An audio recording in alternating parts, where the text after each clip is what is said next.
hidden bracket is a better way of fastening the eaves trough than the old spike and furrow system of years ago. The hidden bracket has a hook on the front of it, and the eaves trough has a little lip underneath the front there. And what happens is this here goes underneath and catches that lip, and then snaps down over the back of the eaves trough like that.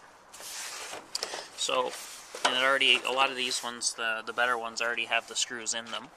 The good thing with already having the screws in is that, you know, a fairly big screw comes with it. So this is already set into the hidden bracket, and the threads are pretty coarse on it. So you probably have about a good 1.5 inches, almost 2 inches of thread that goes in through into the fascia. So comparing that to the old spike and furrow, this is the ferrule part, and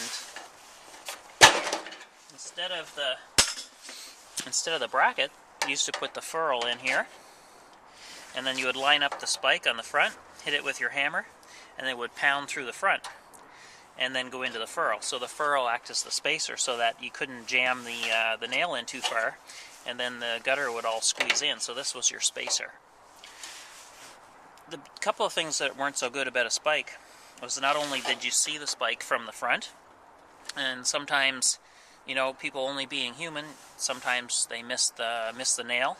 They ended up putting dings in the front of the eaves trough. That can happen. Or sometimes if you're trying to nail it in and the wood is really hard, sometimes these spikes want to bend. So if you get into a knot or something like that, then these things start bending, and so you're trying to, some of the eaves troughs we remove, you find these old spikes all jammed up in there, all crooked and bent and everything. So the other thing with it is that the spike is that there was no real threads on it. There's no real, like the screws have the coarse threads. These here, as the ice and snow and anything pulling on the eaves trough, these get loose and they just come out, and so you end up having to pound them in every year with a hammer. So you pound them in, and then next year, they're all coming out again. So that's the problem with the spike and furrow. So a lot of the old eaves troughs that we remove, the brackets are 3 or 4 feet apart, and you get a lot of weak spots between the brackets.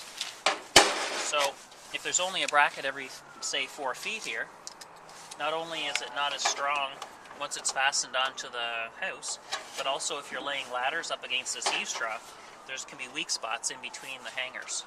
So that's why it's important to do 2-foot spacings on the brackets.